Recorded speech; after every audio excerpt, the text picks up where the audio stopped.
Hello, I'm Denise, a 31-year-old woman who just got divorced.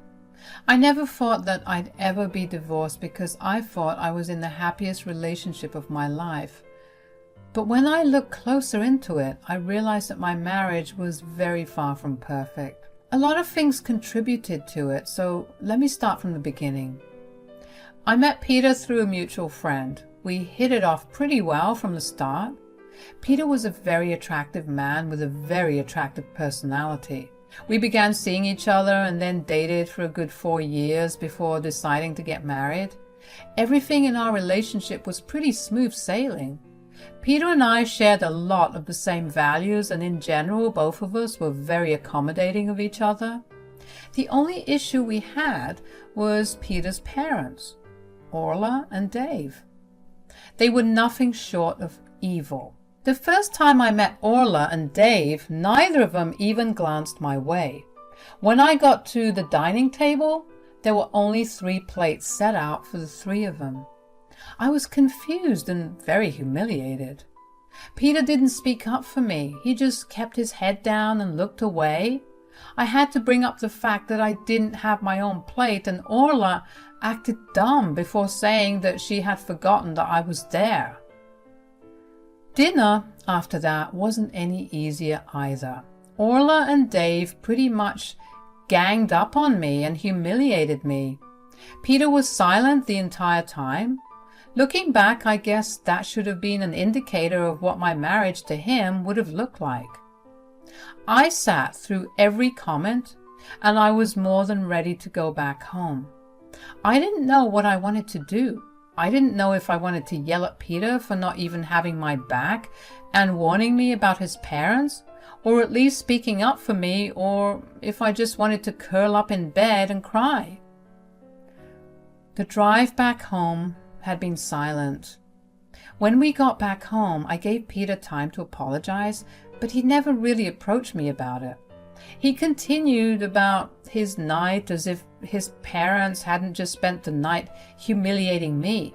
So I decided to talk to him about it. We need to talk. I was actually just going to sleep. Stop running away from things like a coward, Pete. Who are you calling a coward? You. Who else? I mean, you definitely don't have a spine of your own. You just let your parents crap on me. And you didn't say anything all night. Well, what do you expect me to say? Did you really expect me to disrespect my parents in their own home, which they had graciously opened for us? Don't try and guilt me into suppressing my emotions. You know how your parents are. Couldn't you have warned me? And I'm not even asking you to disrespect your parents. You could have just asked them not to talk to me that way. My parents aren't anything like yours. They're different, and they would have taken me speaking up as disrespect. Are you seriously still defending your parents? Obviously, they're my parents. Do you even feel bad for what happened to me? Can we not do this? Seriously? I'm going to go to sleep. Good night. Peter left me standing there. I was hurt and upset. I couldn't believe that Peter didn't even feel bad for me. I hoped that Peter was just feeling embarrassed, which was why he was reacting this way. I went to bed feeling pretty empty. When morning came, Peter acted like everything was fine. It peeved me at first. I didn't speak to him for about a week. I was mad. I didn't want to let go of my anger until he apologized. But that apology never came. I knew that it wasn't a hill I was willing to die on. I didn't want to let go of my relationship with Peter over that, so I started talking to him again. I tried my best to put his parents' behavior and his negligence behind me. It became an unsaid thing, but after our first visit to Orla and Dave's, we never went back or even made an effort to meet them. The next time we saw them was at our wedding. At our wedding, I pretty much avoided Orla and Dave like the plague. I tried my best to have as little contact with them as possible, but eventually I had to talk to them. They walked up to us at our reception to congratulate Peter and me on our marriage. There's my handsome son and his wife. Congrats, son. Thanks, guys. Yeah, thanks. So what plans do you have for your honeymoon then? We were thinking of going to Hawaii. Why not some place abroad? Oh, we don't have the budget for that. Nonsense. We'll fund it. Seriously? Yeah, but we have one condition.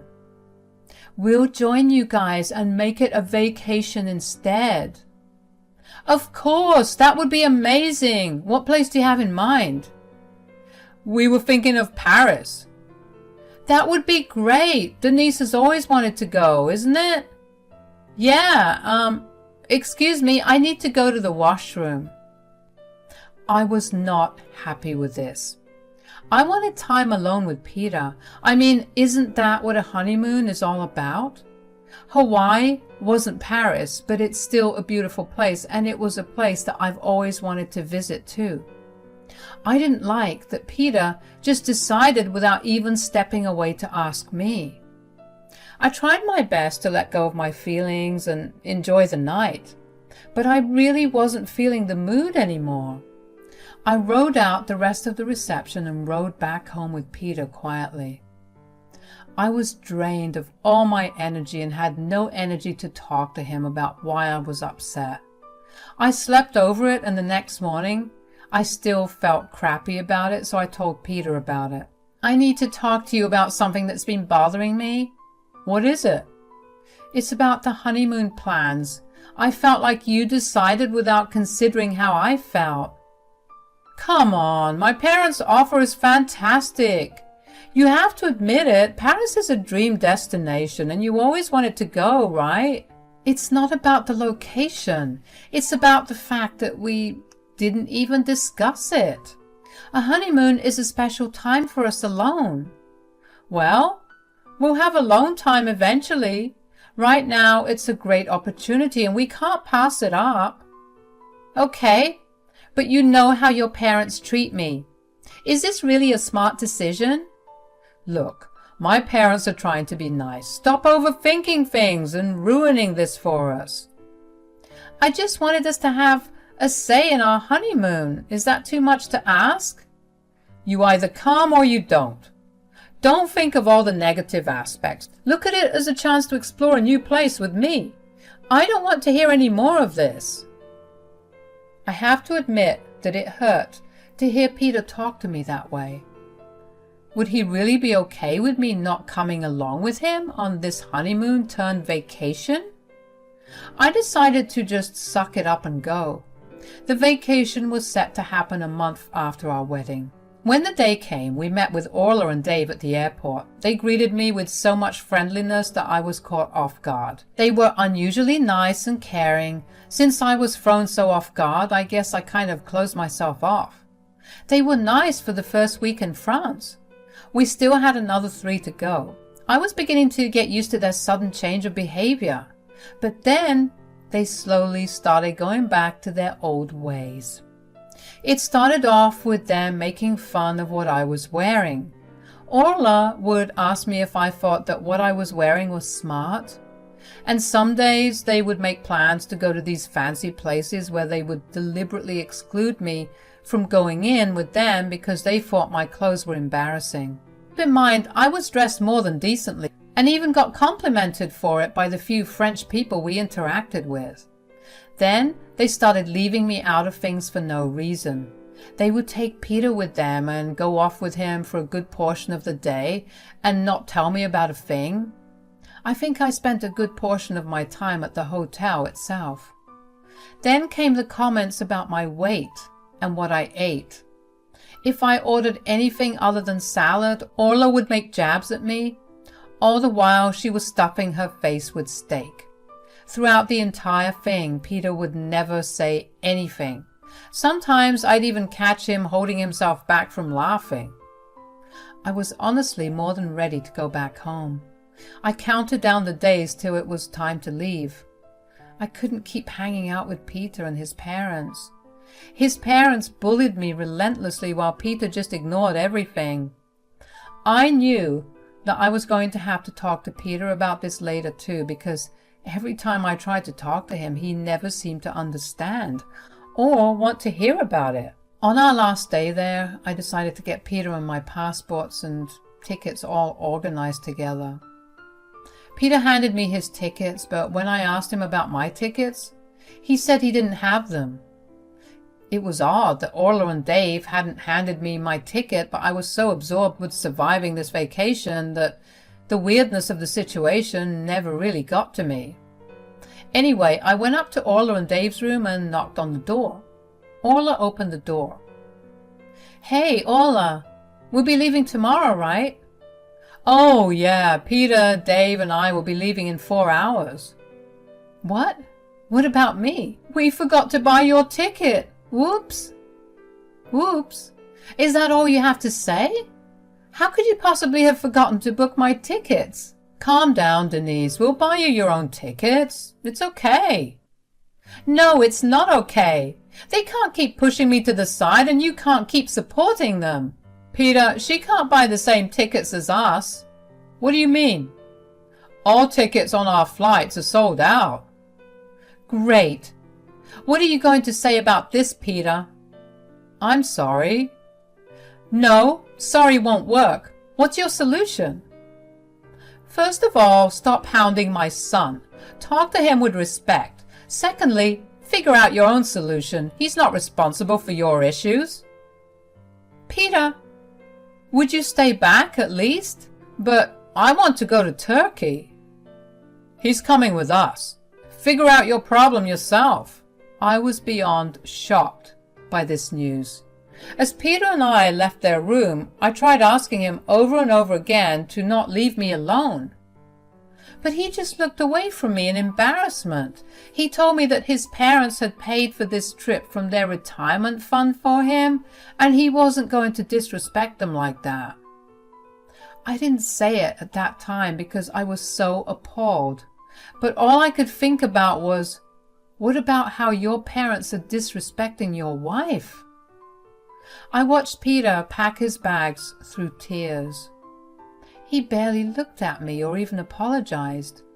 He never even offered to pay for my ticket back. I had half a mind to cause a scene, but at the same time I was humiliated enough. When it came time to leave, Peter walked away with his head down, while Orla and Dave gleefully waved me goodbye. I was mad. I was fuming. I didn't know what to do. I was stuck in an entirely foreign country all alone. Peter didn't stay back with me either. I was mad at all of them. I tolerated their behavior and all their quips for the entire month. I tolerated Peter not saying anything. I was done. I needed to get revenge, and I knew just how to. You see, as soon as Peter was financially stable, his parents retired. They had taken an assumable mortgage to transfer to Peter when he was stable. They transferred the mortgage to him once they retired. Now, Peter didn't have that kind of money to spare. It's why he still lived in an apartment. He was drowning in debt and the house was on the brink of foreclosure. So he nominated me to be the next owner. I earned more than him and had excellent credit. I contacted my best friend, Pearl, to tell her of my situation. Her husband, Terry, was a lawyer who specialized in property issues. I got on a conference FaceTime call with them and worked out a proof of how I had been the one paying off the mortgage ever since Peter nominated me. As soon as Peter transferred the mortgage to me, he stopped paying or even contributing. I was okay with it at first because I figured that this was the first time in a long while that he had money to spare at the end of the month. He blew all of his money on a lot of useless things. I didn't say anything until I realized 6 months had gone by and not once had he contributed towards his parents' mortgage. When I did say something about it, he lost his temper with me. He berated me for being jealous that he was living the life I had lived earlier before I took on mortgage payments. In hindsight, I should have realized that that probably should have been something that rang alarms about how he would be as a husband. Anyways, talking to Pearl's husband, Terry, helped open my eyes to all the things in my relationship with Peter that were questionable and even borderline insane. My God, Denise, how did you not realize how horrible Peter was before you even got married? I don't know. I actually don't know. I guess I loved him and didn't think he could do anything wrong. Okay, but he literally used you to pay off his home. You have to admit that that's a little insane. I know, but what do I do now? We can very easily transfer the house in your name. Can we? Yeah. You've been paying it off for over a year. You just have to contact the bank and get his name removed. You know what? I'll do it. And I'll have you an eviction notice drawn up so you can throw them out. How long will it take? Oh, you don't have to worry about it. Terry's got his contacts. He'll handle everything before you're back. You guys are seriously the best. Thanks a lot. You just have to promise us you'll be alert next time and that you won't let anyone use you like this.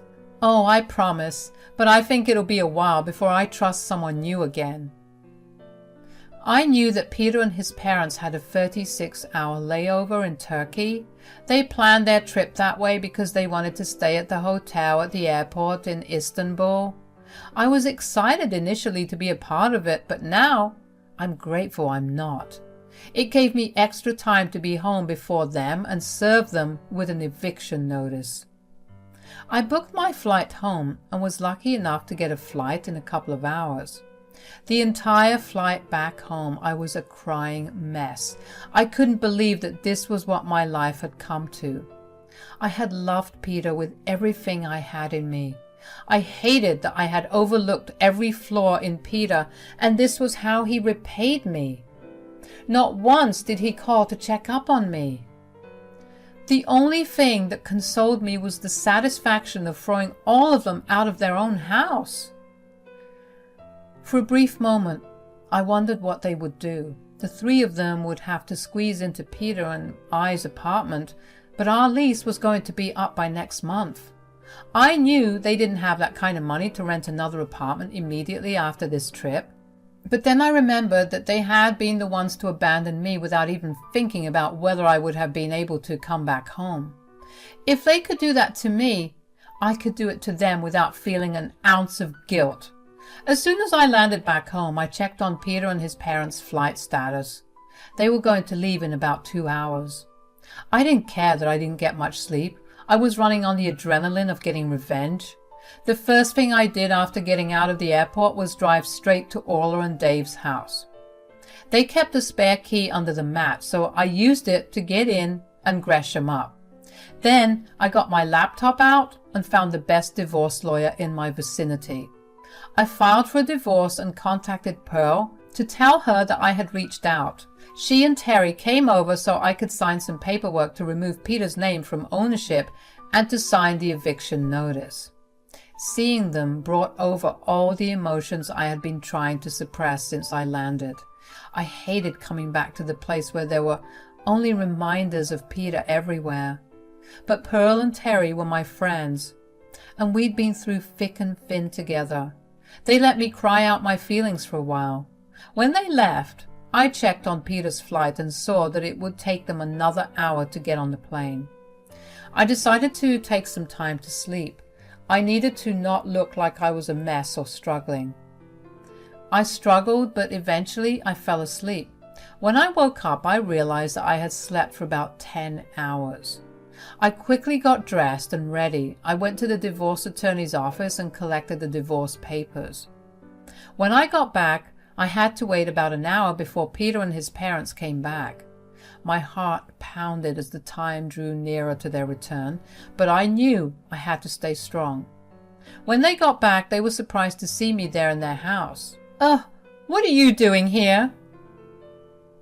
When did you even get back? Babe, I was trying to call.